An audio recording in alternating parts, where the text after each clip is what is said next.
மல்லி செடிகள் ஆஃபரில் வாங்கினவங்களும் சரி, இதுக்கு முன்னாடி வச்சவங்களும் சரி, நிறைய டிப்ஸ் க்ரோத்தை பற்றி கேட்டுகிட்டே இருக்கீங்க. இன்றைக்கி நம்ம பார்த்துட்ருக்கிறது இந்த செடி வளர்க்குறது ரொம்ப ரொம்ப ஈஸிங்க. இது ஃபீல்டு வெரைட்டின்றதுனால டேரெக்டாக நீங்கள் சன்லைட்டில் வைக்கும் போதே வளரக்கூடிய ஒரு வெரைட்டி தான். பராமரிப்பும் கொஞ்சம் கம்மியாக தான் இருக்கும். வருஷம் முழுக்க உங்களுக்கு பூக்கள் இருந்துக்கிட்டே இருக்கும். சீசன் டைம்லாம் பார்த்தீங்கன்னா இந்த பூக்களோட விலைலாம் ரொம்பவே ஜாஸ்தியாக இருக்கும். கிட்டத்தட்ட முழம் 150 ரூபா அந்த மாதிரியெல்லாம் கொடுக்கக்கூடிய இந்த வெரைட்டி தான் நம்ம ஆஃபரில் கொடுத்துருந்தோம். ஆஃபர் முடிஞ்சிருச்சு. பர்ச்சேஸ் பண்ணவங்க எல்லாம் ஃபுல்லாக நோட் பண்ணிக்கோங்க. டிப்ஸ் பற்றி தான் இந்த வீடியோவில் கிளியராக சொல்ல போகிறேன். இந்த பச்சை மல்லி செடிகளை ஒவ்வொரு ஊர்லேயும் ஒவ்வொரு விதமாக கூப்பிடுவாங்க. முல்லை அரும்பு, பச்சை காம்பு முல்லை, பச்சை மல்லி, ஊசி மல்லி, முல்லைப்பூ இப்படிலாம் சொல்லிட்டு நிறைய விதமாக சொல்லுவாங்க. நாம் காமனாக பார்த்தீங்கன்னா முல்லைப்பூ, பச்சை மல்லி அப்படின்னு சொல்லி உங்களுக்கு கொடுக்குறோம். இதில் பால் மல்லி வெரைட்டியும் இருக்குது. அந்த பால் மல்லி இந்த காம்பு வெள்ளை கலரில் வரும்.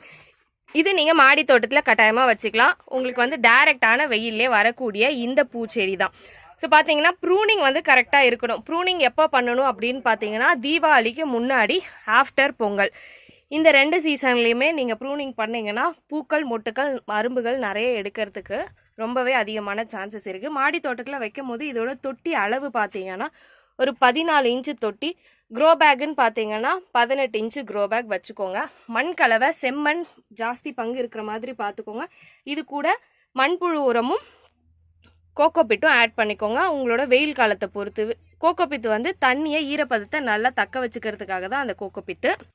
வெயில் அதிகமாக இருக்கும் போது கோகோபிட் கொஞ்சம் ஜாஸ்தியாகவே ஆட் பண்ணிக்கோங்க. இல்லை மழை காலமாக இருக்குது அப்படின்னா கோகோபிட் வேண்டாம். தண்ணி கரெக்டாக காலையிலையும் சாயந்தரமும் ஒவ்வொரு வாட்டி கரெக்டாக கொடுத்துருங்க. அதுக்கு தேவைக்கு ஏற்ப ட்ரையாக விட்டுறாதீங்க. ட்ரை ஆயிடுச்சுன்னா உங்களோட இலைகள் எல்லாமே உதிர ஆரம்பிச்சிடும்.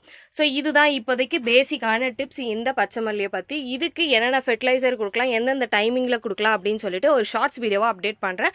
மறக்காமல் ஃபாலோ பண்ணிவிட்டு செக் பண்ணிக்கோங்க. அடுத்தடுத்து நிறைய இன்ட்ரெஸ்டிங்கான ஆஃபர்ஸு, பிளான்ஸு, நியூ கலெக்ஷன்ஸ் எல்லாமே நம்மளுக்கு வந்துக்கிட்டே இருக்குது. அது என்னென்னு தெரிஞ்சுக்கணும்னு நினச்சிங்கன்னா சப்ஸ்கிரைப் பண்ணிவிட்டு கண்டிப்பாக பெல் பட்டனை கிளிக் பண்ணி வச்சுக்கோங்க. தேங்க்யூ. அடுத்த வீடியோவில் பார்க்கலாம்.